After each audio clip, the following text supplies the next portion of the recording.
Okay. Hello, everyone. We will be passing the mic back and forth.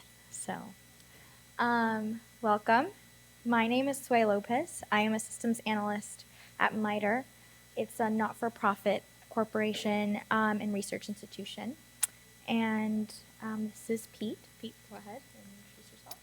I'm Pete Lavelle. I've been doing serious games at MITRE for over 20 years. I've come to speak here in the past, so I know many of you. I've recognized faces from previous engagements.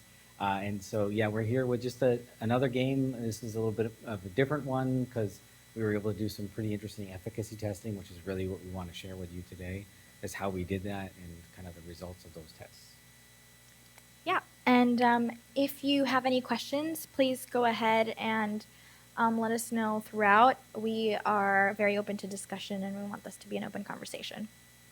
So you can go ahead. Maybe? Maybe not.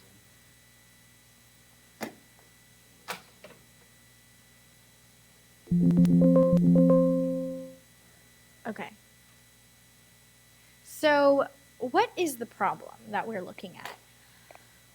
We are specifically looking at the census, which is an extremely important part of how data analysis is done in the United States. A lot of data collection for businesses, education, and emergency services uses the census data in order to in order to conduct these surveys. So a big part of the problem is the fact that non-response rates to the census are increasing, and omissions and inaccuracies are definitely occurring in the census. About 0.5 percent points each year it has been increasing. Additionally, about 18 million people are estimated to have omitted something on the census. So it is a pretty big problem that we're trying to solve. And just to reiterate, the census information is used for a lot of important stuff, like distributing funds to communities, right? Or determining where new job sites are going to be posted. Like, where does Amazon want to move? Where are all the people living who need work? And so when this information is missing, these communities are actually missing out on a lot of government services. Yeah, and the communities that are missing out are particularly the underserved, undercounted communities that have historically been needed those types of services.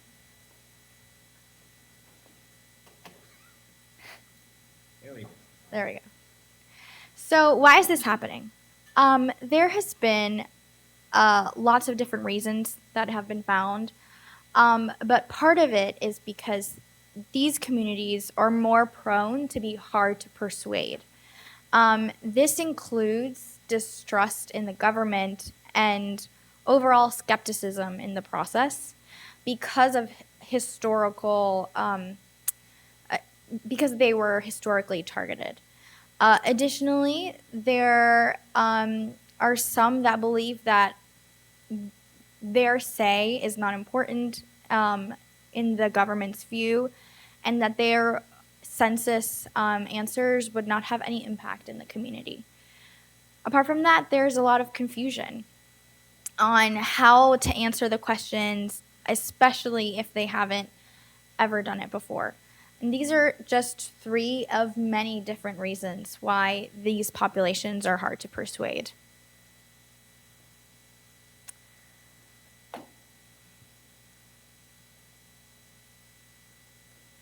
Next, eventually. There we go. All right. So our study's hypothesis is that we might be able to help with this problem by using a serious game in order to reach some of these really hard to persuade populations. A serious game would help educate as they go along the game and help with some of that distrust of the government. in a way that basically information is increased and a little bit more of understanding. Additionally, we think that it will help with accuracy of the census and with omissions. If the game is created in a playthrough way where they are reminded to ensure that the information is accurate. So overall, we think that our hypothesis is that the engagement with the game will help with all of these census surveys. And I will pass it on to Pete. All right, so I'll talk a little bit about, the serious game. Why do we use a game? And I think a lot of this stuff won't be surprising to you guys. First off, games are a great educational tool. Did anyone here not know that? This audience, I think we all know that. But this will help us address some of those concerns that Zway talked about earlier, right? So there's the distrust in the government. How is my data going to be used? Is this going to be used against me in some way? There's the value. How is this helping me, right? And so these are things that we can put into a game to help educate people as they're playing it. Like, hey, yeah, we're not going to use the government. It's actually illegal for a census to give your information out. All this stuff is provided in the game as they're going through, so they can get a little bit, more of a warm fuzzy that, okay, I'm going to put this data in. It's not going to be used against me. And oh, hey, by the way, here are ways that it helps your community. And so this is we can educate the players who are taking the census. And at the same time, we can help a little bit with some of the confusion by providing kind of tutorial style inputs back to them as they're trying to fill out the census to help clarify some of the questions people might have. And really, the online census has some stuff to try to help with confusion as well, but it's a little bit more buried and harder to get at. And I think in a game style interface, we can make that a little bit easier to access. Games have been proven to reduce stress and anxiety, so we know that this is something that happens in games. We know that these hard-to-count populations, particularly the hard-to-persuade population, which is only part of the hard-to-count population, by the way, but it's the one we were focused on. They might be stressing a little bit about this when they get this census, right? And so a game might help reduce some of that stress and anxiety going into it. Go ahead. Another thing is motivation to complete, all right? So we want someone to go through and finish the whole process. We want them putting in all of their information. We want them to be putting in accurate information. And we've seen, in the past that people are motivated by a game, right? They want to get to the end. They want to try to understand what's the end of the story. How do I solve this problem? And we definitely saw that, right, in facilitating the games.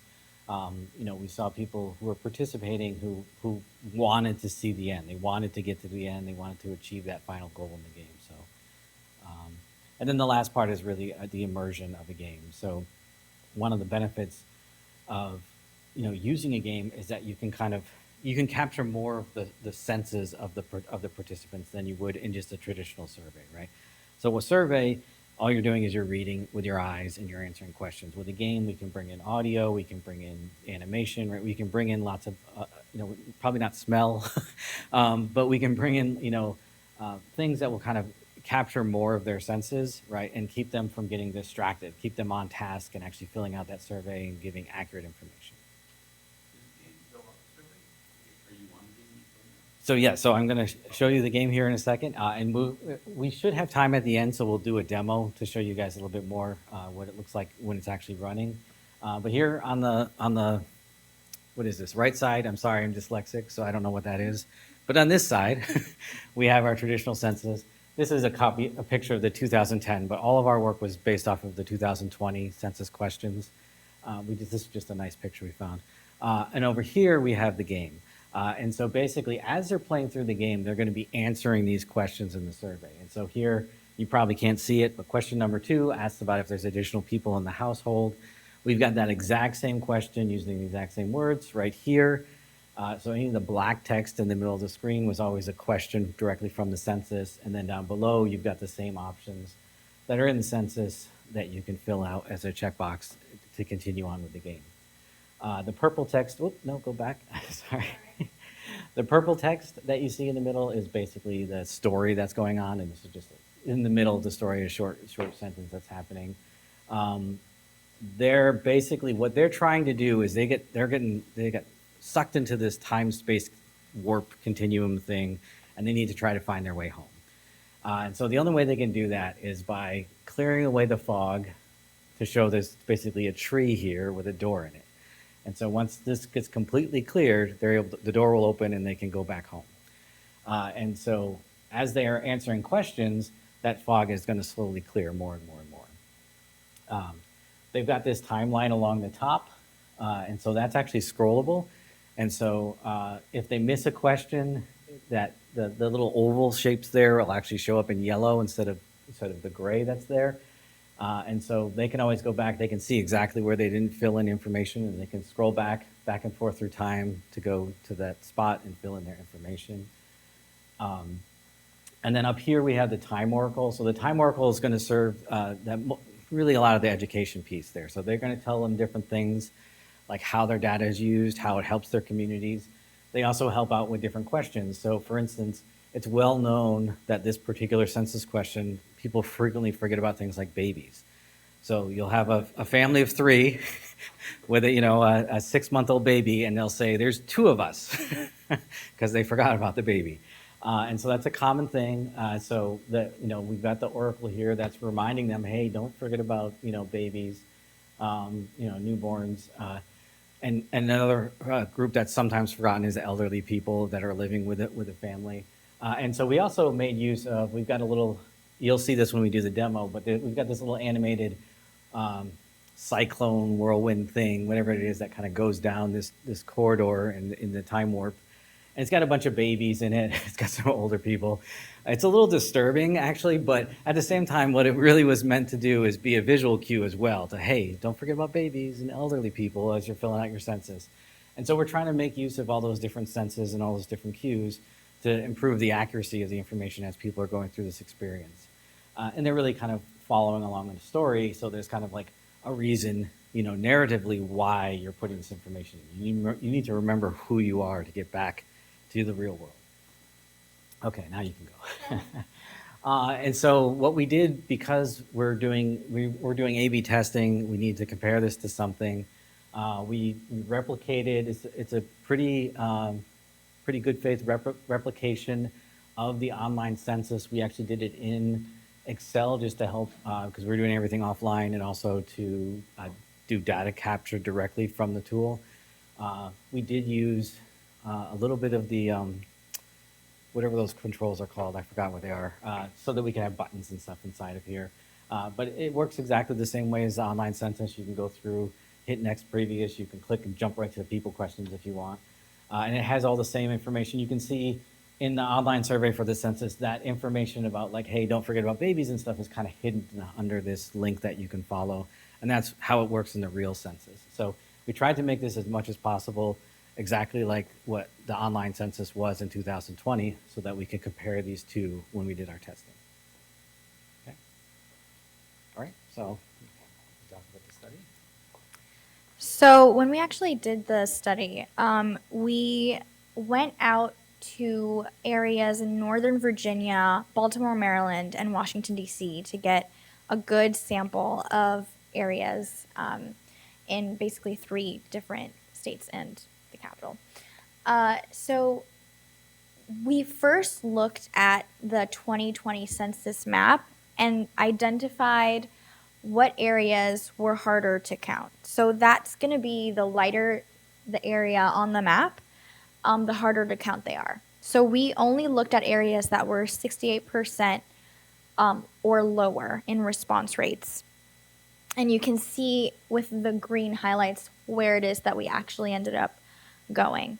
We went on the ground to community centers to recruit, and we were trying to emulate what door knockers on the census would ultimately do, because they usually go to, again, these sorts of areas, and they try to, request that people fill out the census.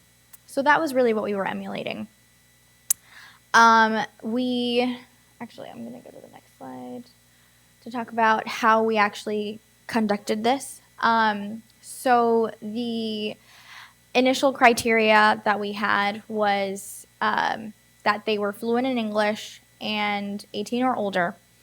And we gave a $10 gift card for their participation.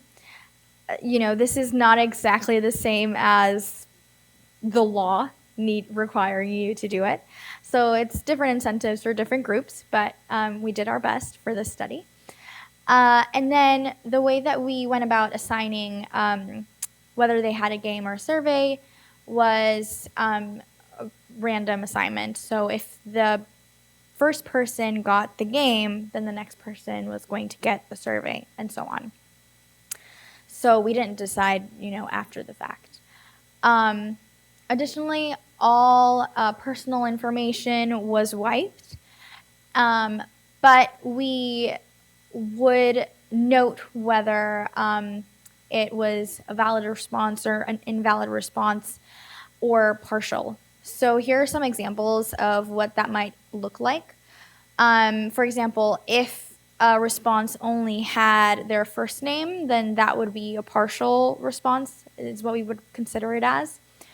And if they gave us a phone number, but it's very obvious that it was just, clicking the keyboard like 777, that was considered to be invalid.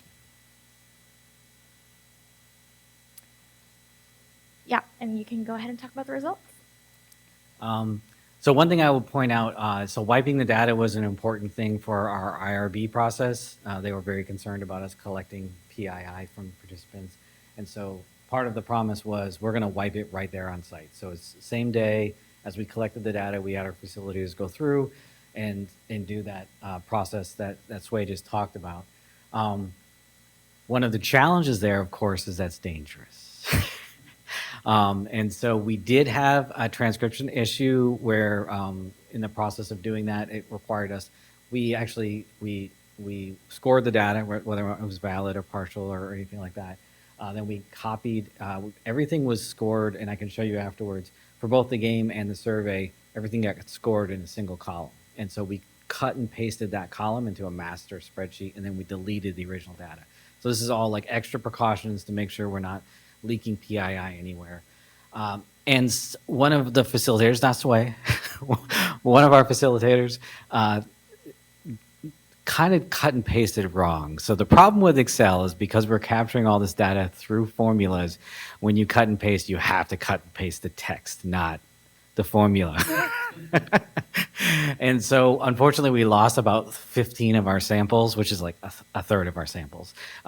So we didn't lose everything. We lost everything except for the part that we wiped. So we had all of the wiped score stuff, but we lost all of the other information. And so you'll notice that when we show you the data here for the quantitative results, quite often you'll see like 46 on one side and 31 on the other side. That's because we lost some of the data, which was very unfortunate. But we still got plenty of samples to be able to do the math and see how significant our results were. And so just to start with here, you'll see what we did is we split the questions up beforehand to basically ask a few different questions. We wanted to kind of understand at different levels of kind of potentially sensitivity, how did people feel about sharing this information? So the first thing is kind of the lowest level of sensitivity. Can you just share about your household, right? So it's not getting into a whole lot of personal information at this point in time. And you can see basically we had virtually 100% valid response rates in the game. So very, very high. We had less than that in the survey. And so we've got a very low p-value here. So we've got very strong confidence that this was statistically significant. So we did get better results from the game than we did from the survey, and asking these questions about how many people live in the house, are there any additional people, and what type of residence is it? The next set of questions we wanted to look at is, okay, just the personal information about themselves. So how comfortable are people entering information that's about themselves in the census? And again, we had very high response rates with valid information in the game, and lower response rates in the survey. And again, we got a very low p-value, so we're able to show significant results. We do see, and actually this one is pretty high. I think the next question we'll see is lower, but a lot of people have problems with that raised question. And it's not only is it some people may find it insulting the way the question's asked and the options that are given, but it's confusing. It's a huge number of options, and you have to put in, not only check the right box, but then you have to put in a descriptor of like, what type of white race are you, right? And so it's very confusing, and so we did see, lower response rates on those in general. The next thing we looked at is, okay, well, what about when you start putting in information about other people? And some people had like one other person in the house. Some people had no other people in the house. Some people had 5 other people in the house. So we really just kind of focused on, okay, the second person, where we probably have the most retention at this point. They haven't given up yet. And you can see like only 37 people of the 46 actually had more than one person in their household for the game, and 23 out of the 31 had more than one person in their household for the survey. But once again, we do see significantly higher, statistically significantly higher results in the survey than we see. I mean, for the game than we'd see in the survey. So again, we're going to declare success for the game in capturing more information about other people as well. So there's a couple more questions that we wanted to ask. One thing we wanted to do is kind of look at follow through, like how many people actually finished this based off of everyone that they said was in the household. And so this means if they said there was 5 people in the household, we're going to go and look at what they put down for that person's name for that 5th person. If they said there was 2 people, we're going to look at the second one. And so we're just going to look at the last person according to how many people they listed in the household. And we did see an improvement in the game. You can see we had about 80% valid response rates in the game. We had 68% in the survey, but that's not statistically significant. You can see a p-value of only 0.231.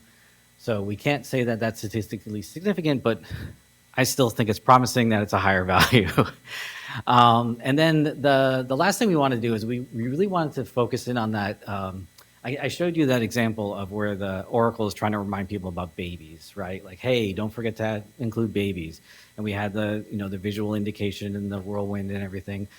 So we really wanted to try to understand, did the game help people put in better information there, right? Did more people recognize, oh, wait, I forgot someone? And it's hard to know for sure, right? Because maybe people playing the game were dumber, I don't know, and they forgot people more often. But we did see 28% of people who played the game actually recognized that they had forgotten someone in that first number, whereas only 3% of people who did the survey realized that they had forgotten somebody. So that gives us pretty good confidence that the game was actually helpful in reminding people about someone that they forgot when they put in their initial number. All right, so now Sway's going to talk a little bit about the qualitative results. Yeah, so we actually gave each individual participant a sheet so they could record what they thought and, answer several questions that we had. So more participants actually provided that information if they did the game than if they completed the survey, which sort of helps us understand that there was probably a little bit more engagement because they wanted to talk about the game and they wanted to talk a little bit about their experience. So already we can see that there was more engagement when the game was played.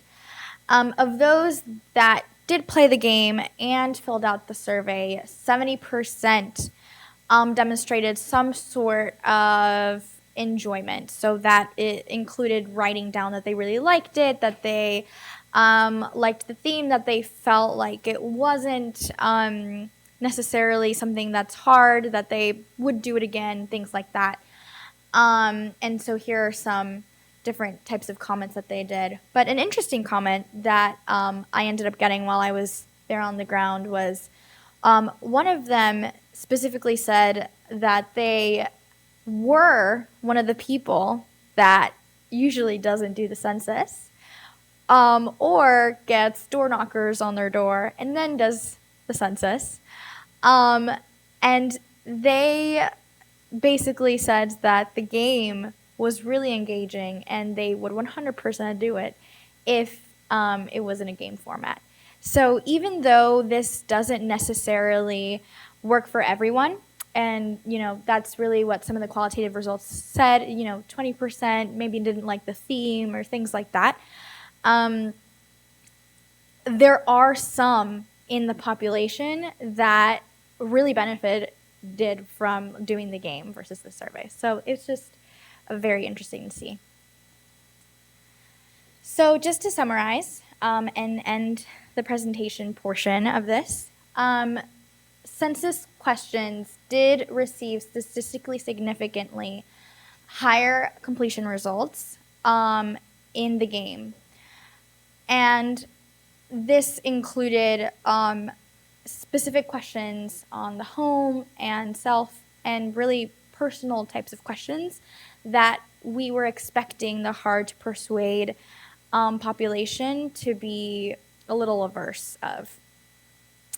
And we also saw higher rates of engagement and response to the qualitative portion of the study within people who completed the game. Additionally, as you saw, more participants finished the survey via the game, even though it was not statistically significant. And essentially, at the end of the day, we think that this could be a jumping off point to create more research studies in this area and really help increase response for the census. I would say that's about it. We want to acknowledge that this research was funded by the MITRE Independent Research and Development Program. And we worked with the Georgetown Institute on Poverty and Inequality, and we were really grateful for the context and all of the research that they were able to provide us as well. So, thank you.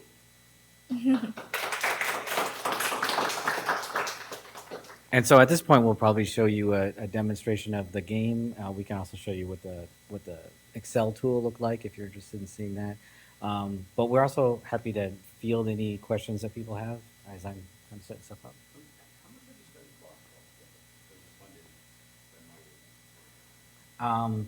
So I guess that's a little bit of a loaded question. So there was an initial effort to create a census game, right? Just a prototype. And then there was the study itself.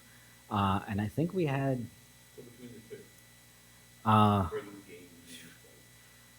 probably like around 150,000, something like that. Yeah. Yeah.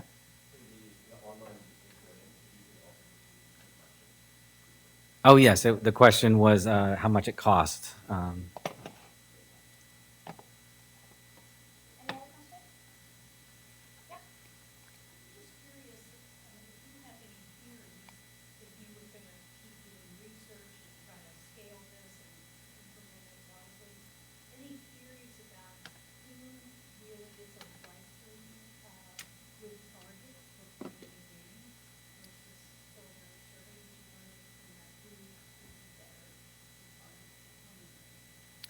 So, I mean, my feeling would probably be almost everybody. One of the things that we certainly knew going into this is that different games appeal to, different themes and stuff appeal to different people.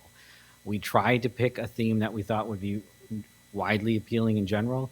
And actually, the fact that we had 70% of the participants say they liked the theme was shocking to me. I was surprised that we had that high a number with just one theme. So one of the things that we had recommended to the census is if they were going to do something like this, they really should do a suite of games, right, with different thematics, that reach different demographics. But I mean, we've had older people, younger people who enjoy playing the game. Obviously, I think most folks here probably know there's actually more female gamers in the world than male gamers, right? So, there's sometimes people will immediately jump to that. They'll be like, oh, well, this is just for like young men, right? And I don't think that's accurate at all.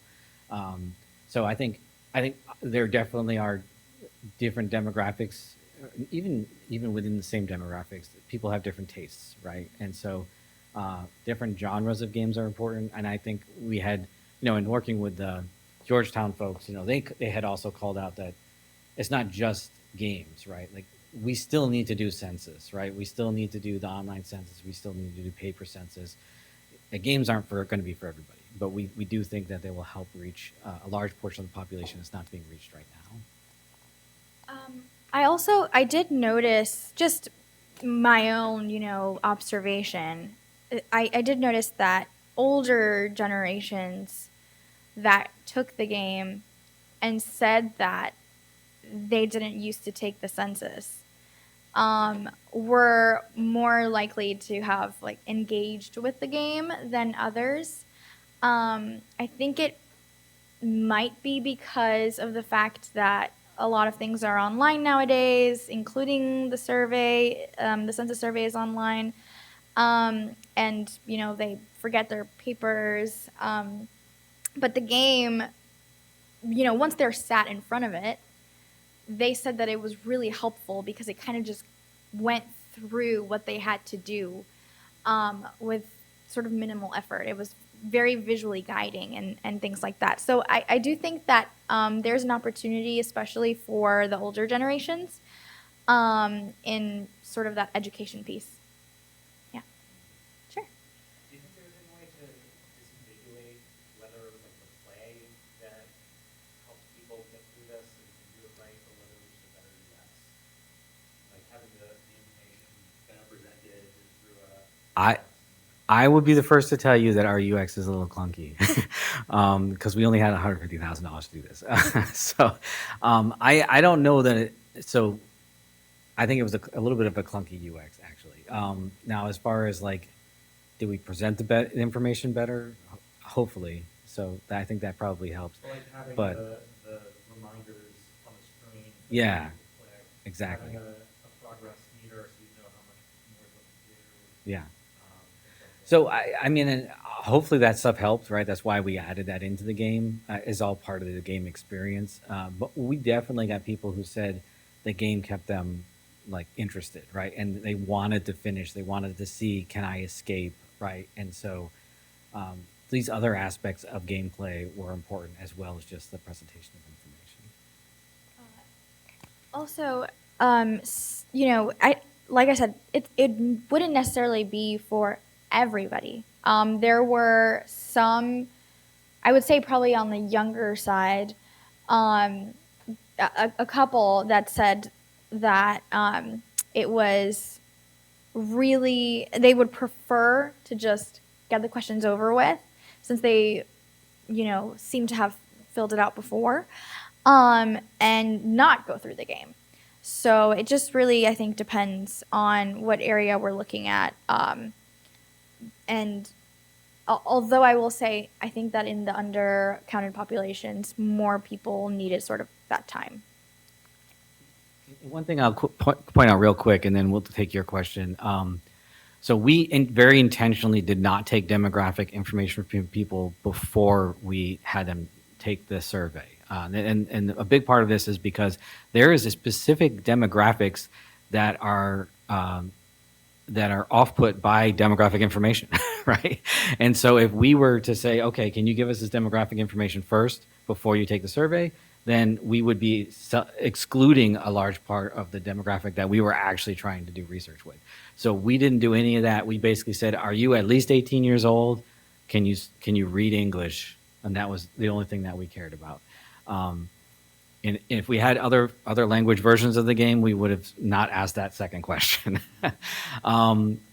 Now, what this meant, though, of course, is that when people actually filled out the information, when we had a certain percentage of people not fill out some of the demographic information, that is probably indicative of different demographics, right? And so we can't say for sure what our demographics look like because we don't know who didn't fill out that information and what their demographics were. And if we try to estimate it based off of who did fill out the information, we'd probably be giving inaccurate information. And so, Sway is telling you like what she saw with her eyes, but we intentionally did not collect that information. Hi, yeah, thank you.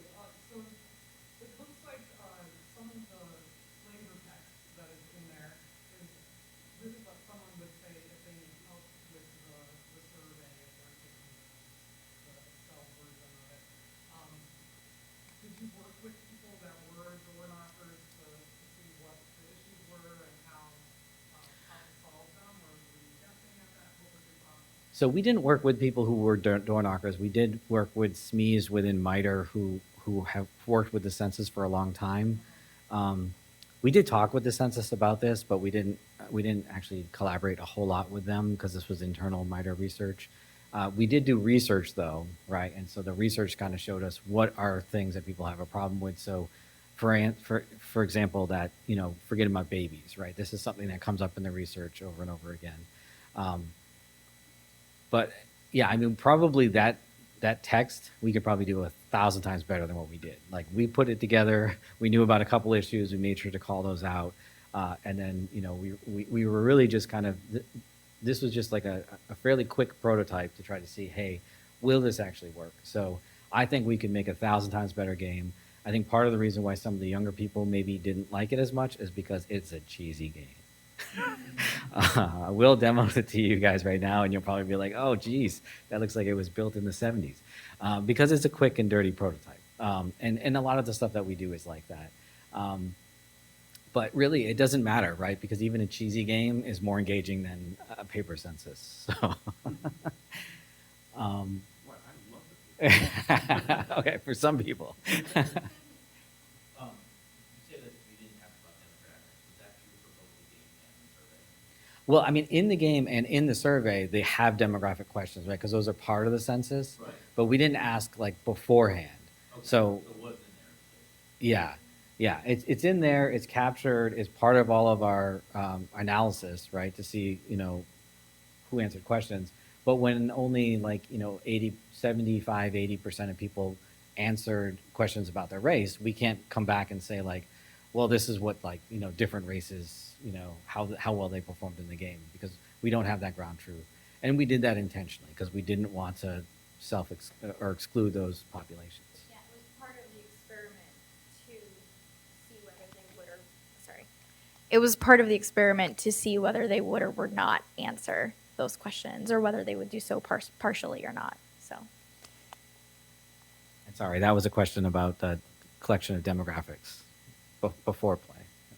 I'm wondering if part of the study you did any secondary research on whether other government bodies or institutions around the world have tried to gamify data collection, whether it's a census or some other sort of form, and whether that helped inform the design of the experiment or reinforce some of the concerns. So that was a question about whether or not we had looked into other government agencies using games for data collection and whether that informed us. And so we did do a little bit of looking around, and we didn't really see anything. So it didn't inform anything. We just kind of did this based off of our prior experience in doing serious games, this sort of stuff. But it wasn't really informed by anything else. I have another question. Yeah. The population of the experiment was relatively small. I'm wondering whether for the population that answered the survey, whether you were able, especially because you deleted a lot of PII, whether you were able to compare the results against the population of the actual census in that area to see whether it was a representative sample.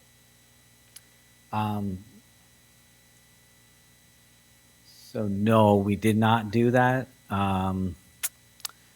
Mostly because we pushed everything into a master spreadsheet like right away as part of our.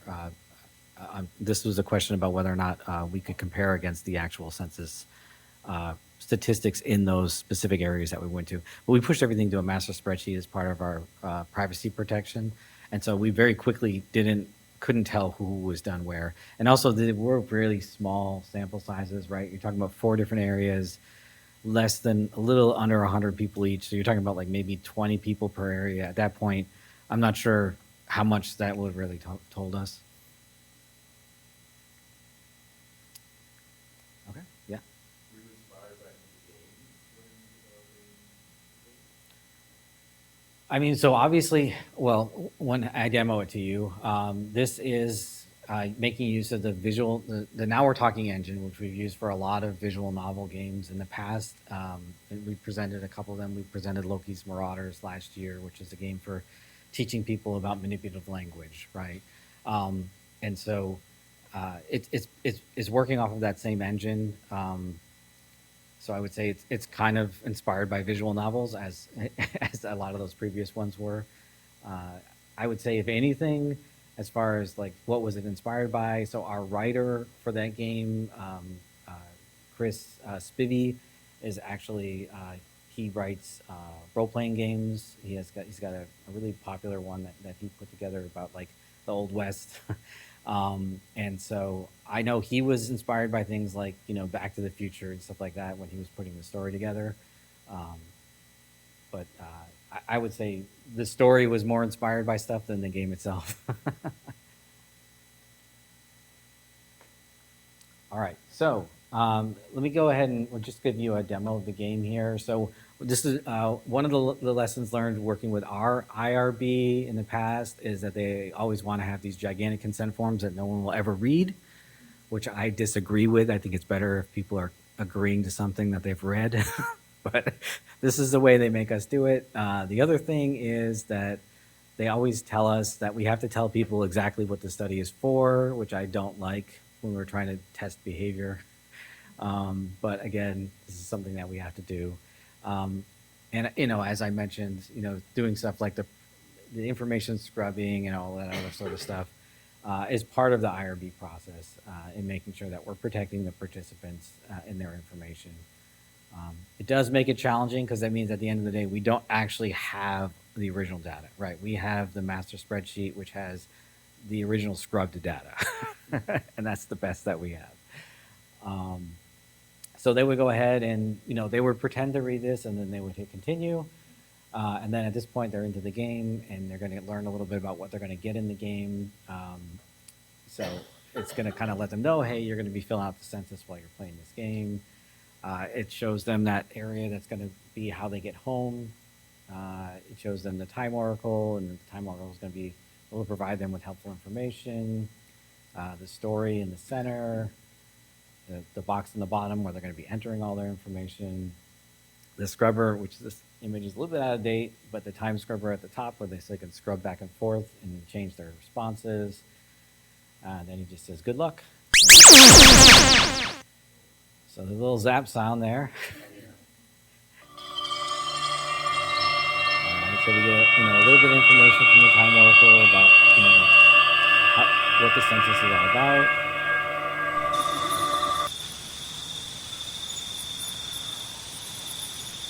Again, the time oracle is just kind of giving us random information, and you know, our story is starting here. We find ourselves kind of repeating over and over again in this field.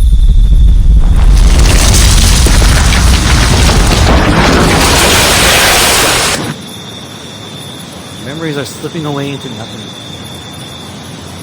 So there's these time plates that are going to pop up throughout the game. Part of the reason we did these time plates was to force people to check in. This is kind of almost a tutorial type of game. There's nothing to check at this point. But it forces them to go back to these places.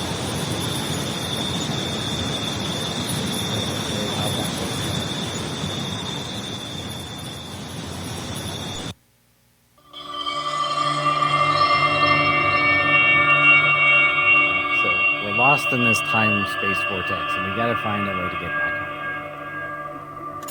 So you remember this guy on the TV talking about time loops or whatever, and you have to stay present and remember who you are. And this is why we're going to have to remember who we are and who we live with and where we live. And so now we got information over here talking about how this information is going to potentially help, you know, your community.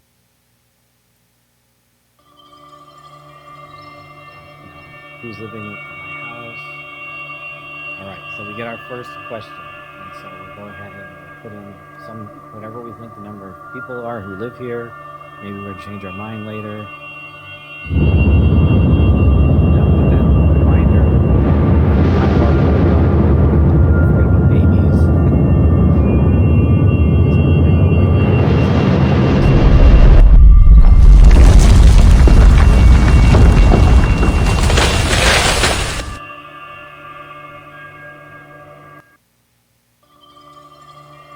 So we go back and we can review our responses. Right? So if they're happy with their responses, they can go ahead and use this again. It doesn't take a long time to go back. It's just kind of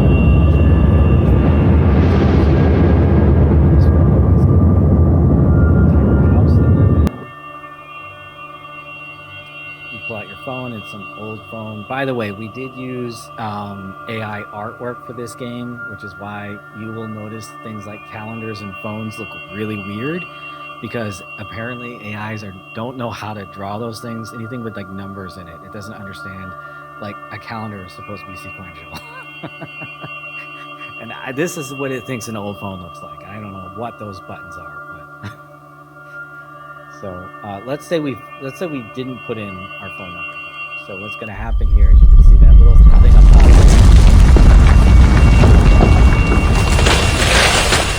All right, so we had a time quake come back again. So this will give us a chance to actually fill that in.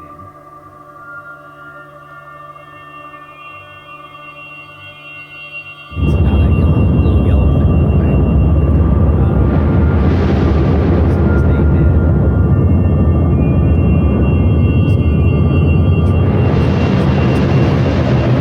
And we missed it.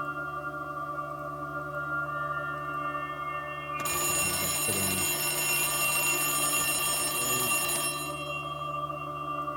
I'm not 89.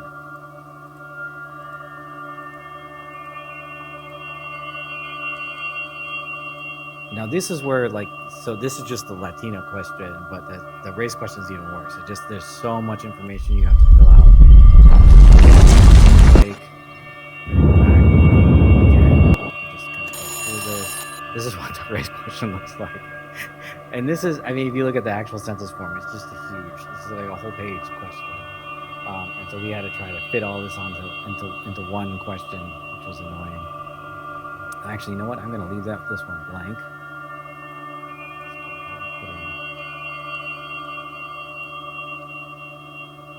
I don't know why I'm using numbers for people's names, but it's all right.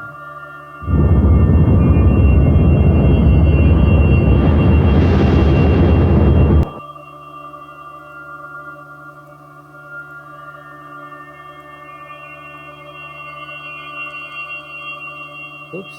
Oh, don't hit the F keys.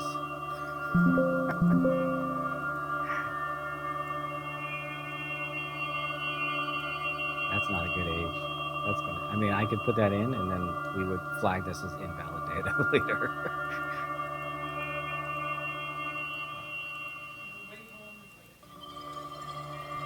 Yeah, so as we're playing through and we're answering questions, you notice that fog is slowly lifted. And so we can actually see the way home now. We still can't get there.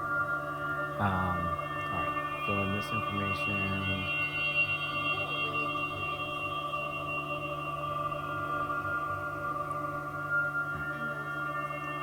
Right. And so at this point in time, if we try to, we won't get there, right? The door eludes us. So you could finish the game at this point in time. If you hit the continue button, it will let you finish the game. But this was part of the, hey, let's try to motivate you to actually answer all the questions. So if I'm like, you know what, I really want to see what's behind that door. It's not that exciting, but maybe I really want to see it, right? Then I can go back, I can find that yellow spot that I missed. I can go ahead and put that information in.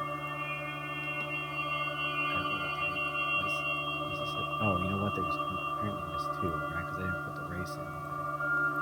All right. So I can put this information in. I can go ahead and I can shoot back up to the front here. Probably too far. There are some bugs. It's not perfect. All right. So now if I reach for the door, it opens and we get home. Yay. If you don't, exactly, you're stuck in a time vortex forever. But we're like, okay, well, that's all the information you wanted to give us. That's fine. And so people can choose to. Yeah. How do they know that they can't get to the door because there's no yellow spots on the scrubber? Well, I mean, it said there's a little piece of text that says the door eludes you, right? And so, How do they connect that to the scrubber? yeah, I mean, hopefully they do. We didn't point it. I don't think we pointed it out. We probably should have had the time oracle say something there to let them know that. Like I said, it's a quick and dirty game. It's not like finely tuned, but yeah, that's a good point. But when we were standing there, so if they were like, what's up, you could tell them, right? We could, but I mean, I don't think we ever generally, did that. yeah. I mean, we try to not have our facilitators interfere. So, with the experiment. Yeah. Okay. I was just curious, so like, coming out of census is like legally you need to do this thing. Right. And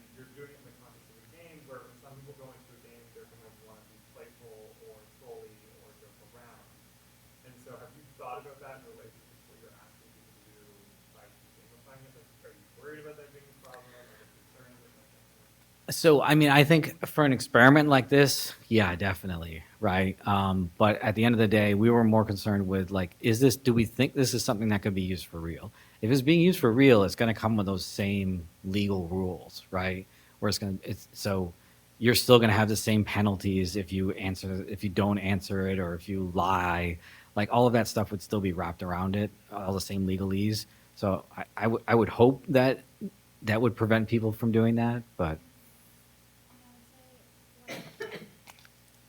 And additionally, uh, I think that when they filled out the qualitative survey, we did ask whether they distrusted games for a sort of serious type of interaction, and they did. A good number of people did say that they still like that they basically distrusted games, and yet the actual data shows that more people put personal information into the game than on the survey. So really, they said that they distrusted both sources.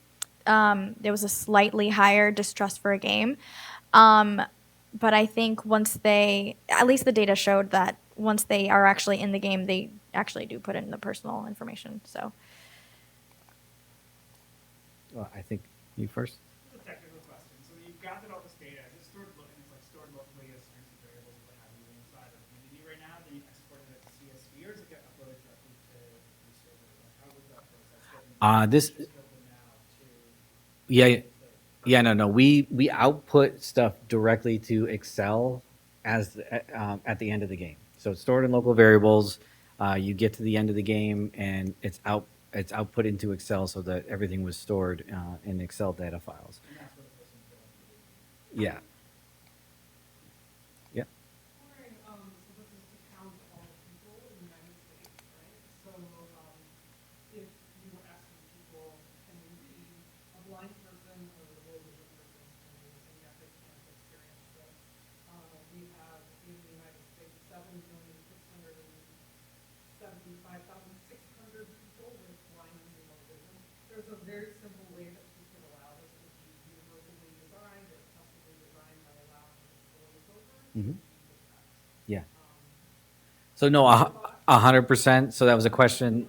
That was a question on accessibility. I mean, actually, even for people who aren't low vision, I would have loved to have voice in here, right? Because we've got reading here, we've got reading here, we've got too many different channels of reading happening. If we could have just voiced over this or even voiced over that, it would have made it so much better of experience. But it's a cost issue for like doing a quick and dirty prototype. So yeah, 100%. Like I would recommend that this game, even if there wasn't involved with low vision, I would say it should have voiceovers. Yeah, yeah. But at the same time, also, we talked about how you should have different versions for different people. I 100% think if you were going to do this sort of thing for the census, there should be some games that are specifically put out for people who are hard of hearing, right, or people who are low vision. There's no reason to have versions of the games that will be accessible. Can't be the same version. You can do the sound and Yeah. for the text, you have it now. Right, right. Yeah, and yeah, or at the very least the same story, but yeah, in general the same version even. I mean, yeah. So. So I'm also thinking, you did this for census, but we have to review, anticipate, in any case where we're trying to get people to fill in data, where it can be done as part of the game. Yeah, I mean, we didn't really do this for the census. I mean, the census was the use case. We were putting together a paper where we were trying to basically say this could be used for all data collection, via government agencies. Well, and that's like, I go to a doctor's appointment and I have to fill out all these forms. Right. But if I could sit down and it was game-based, maybe I wouldn't hate it quite so much. Yeah, although they make you play the same game every time you go, so. You get the first- Yeah. Procedurally generate them. All right, there you go. Yeah. All right, cool. Yeah, I mean, that's 100%. We think that this could be applied to other fields, right? If you're trying to collect information, why not do it in a less boring way? Any other questions from folks? So I don't remember what our actual time limit is. Are we supposed to be done 5 minutes ago or in 5 minutes? In 3 minutes. Okay. So so we're all set. If anyone wants to chat afterwards or see what the Excel version looked like or anything else, just let me know. I'm happy to have more conversations. Thank you.